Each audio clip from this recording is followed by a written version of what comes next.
یہ کوئی برا حساب نہیں ہے، حالانکہ ہم نے ایک بڑی سادہ قسم کی کیلکولیشن کی، لیکن یہ بالکل ٹھیک بھی نہیں ہے. سورج سے آنے والی گرمی کا تقریباً 30% تو ہماری فضا سے ریفلیکٹ ہو کر واپس چلا جاتا ہے، اور حقیقت یہ ہے کہ زمین کا ایوریج سرفیس ٹیمپریچر 290 ڈگری کے ہے، جس کا مطلب ہے کہ تقریباً 13 ڈگری سینٹی گریڈ. اب یہاں پر یہ ظاہر ہوتا ہے کہ فضا کا ایک بڑا اہم رول ہے.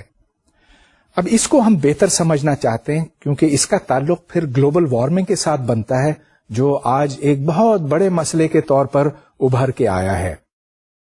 سورج سے آنے والی گرمی زمین پر جب داخل ہو جاتی تو گرمی پیدا کرتی ہے، لیکن جب یہ گرمی باہر جانے کی کوشش کرتی ہے تو فضا میں اب گیسیں شامل ہو گئی ہیں، خصوصاً کاربن ڈائی آکسائڈ، جو اس کو واپس جانے سے روکتی ہیں.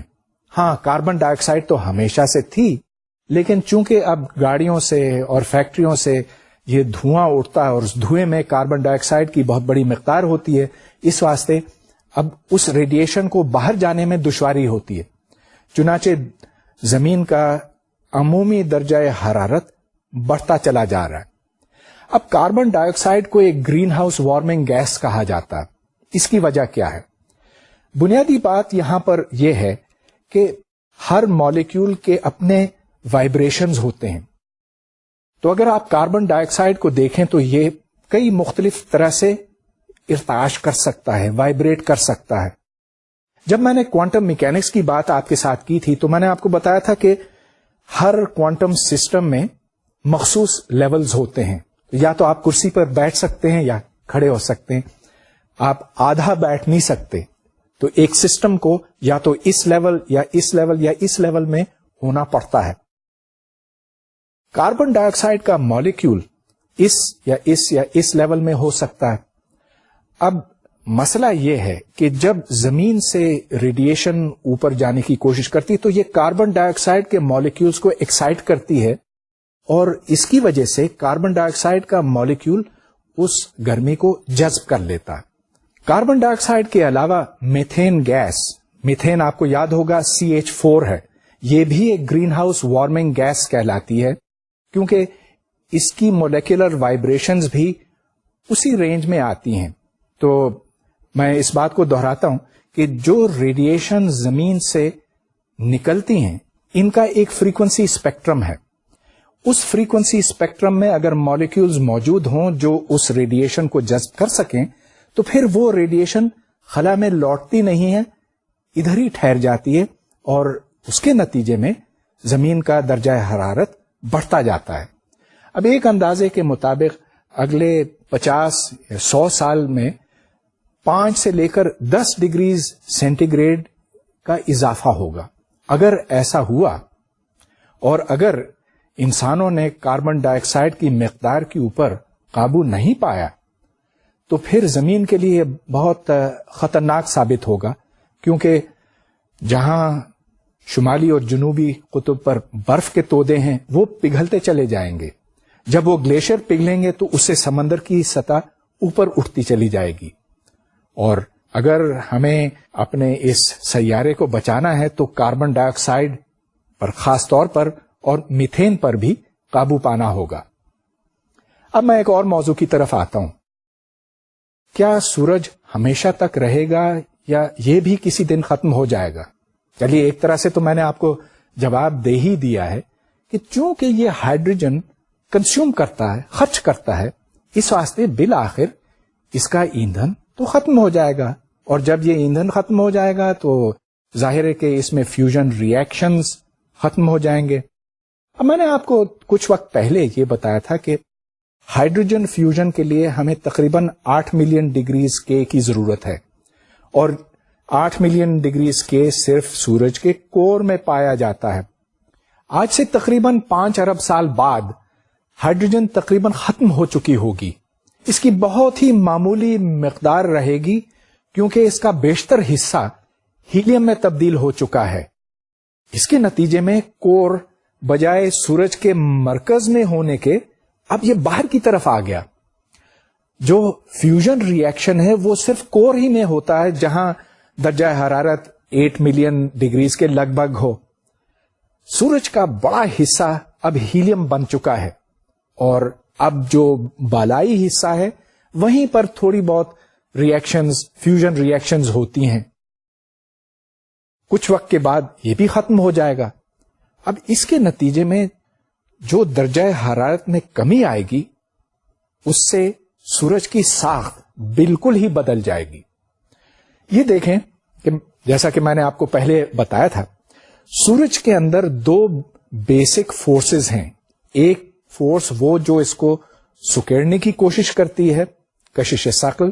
دوسری طرف وہ قوت جو اس کو باہر کی طرف لے جاتی ہے، مطلب یہ کہ اس کو پھیلانے کی کوشش کرتی ہے. ان کا توازن جب بگڑ جاتا ہے تو پھر تبدیلیاں آتی ہیں، لازماً آئیں گی. اگرچہ ہم 5 بلین سال بعد یہاں نہیں ہوں گے، لیکن ہم یقین سے کہہ سکتے ہیں کہ اس وقت گیس کا دباؤ اتنا نہیں ہوگا کہ وہ کشش ثقل کو روک سکے. چنانچہ اب سورج سکڑنے لگے گا. وہ یوں سکڑے گا کہ اب ڈینسٹی کور میں اس قدر بڑھ جائے گی کہ وہاں ہیلیم کے ایٹمز آپس میں ٹکرانے لگیں گے. جب میں نے آپ سے فیوژن کی بات کی تھی تو میں نے آپ کو یہ بتایا تھا کہ ہاں، ہائیڈروجن اور ہائیڈروجن آپس میں فیوز ہو کر توانائی پیدا کرتے ہیں، اور یہ بھی بتایا تھا کہ ہیلیم اور ہیلیم کے نیوکلیائی بھی آپس میں ٹکرا کر فیوز ہو سکتے ہیں، لیکن اس کے لیے زیادہ ٹیمپریچر اور پریشر کی ضرورت ہے. اور اب یہ کیفیت ضرور پیدا ہوگی، کیونکہ جیسے جیسے یہ سورج اب سکڑتا جائے گا ویسے ویسے ادھر درجہ حرارت اب بڑھتی جائے گی، پریشر بڑھتا جائے گا، اور اب فیوژن کا عمل ہیلیم سے شروع ہو چکا ہوگا. تو اس کو 3 ہیلیم پروسیس کہتے ہیں. So helium plus helium plus helium goes into carbon 12، اور اس کے نتیجے میں اب سورج کو ایک نئی زندگی ملے گی، مگر یہ پہلے سے بالکل مختلف ہوگی، کیونکہ اب سورج بجائے اس کے کہ وہ سکڑتا چلا جائے، اب وہ پھیلتا چلا جائے گا. اس کو ریڈ جائنٹ فیز کہتے ہیں. ریڈ جائنٹ فیز میں سورج کا سائز موجودہ سائز سے 100 گنا زیادہ ہوگا. مطلب یہ کہ یہ 100 گنا پھیل چکا ہوگا، اور اس میں جو نزدیکی سیارے ہیں وہ بھی اس کی گرفت میں آ جائیں گے، اس میں گر کر تباہ ہو جائیں گے. یہ بھی ہمیشہ تک نہیں ہوگا، اس واسطے کہ ہیلیم کو بھی ختم ہونا ہے. اب کاربن 12 جلنے لگے گا، لیکن کاربن 12 کے جلنے سے ایک اور کیفیت پیدا ہوگی. کاربن 12 کی فیوژن کے لیے ہمیں اور زیادہ ٹیمپریچر چاہیے، لیکن اب اس کے نتیجے میں یہ ایک سپر جائنٹ فیز میں چلا جائے گا، اور وہ اس سے بھی 100 یا اس سے زیادہ 200-300 گنا بڑا ہوگا. اس کو سپر جائنٹ فیز کہتے ہیں. اور آخر میں کیا ہوگا؟ آخر سے مراد یہ کہ جب کاربن 12 بھی ختم ہو جائے گی، اب ایک نیا فیز شروع ہوتا ہے، اور اس کو وائٹ ڈوارف فیز کہتے ہیں.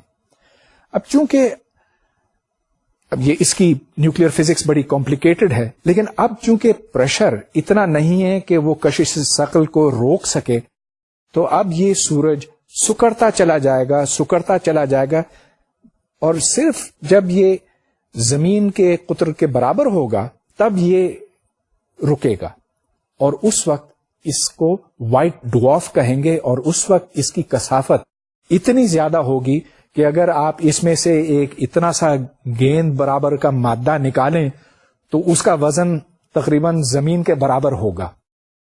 اس کو وائٹ ڈوارف کہتے ہیں. اس کی تفصیل میں یہاں نہیں بتا سکتا، لیکن اس طرح کی مثالیں ہمیں آسمان میں بہت دکھائی دیتی ہیں. مثال کے طور پر ایک ستارہ ہے جو سیریس بی کہلاتا ہے. اس کی تصویر آپ کے سامنے ہے. اس کا ایک ساتھی ستارہ ہے جو سیریس اے ہے. سیریس بی وائٹ ڈوارف ہے، اور یہ آپ دیکھ رہے ہیں کہ سیریس اے کے مقابلے میں بہت چھوٹا ہے. ستاروں کا آخری انجام اس سے بھی مختلف ہو سکتا ہے. اب جو بھاری ستارے ہیں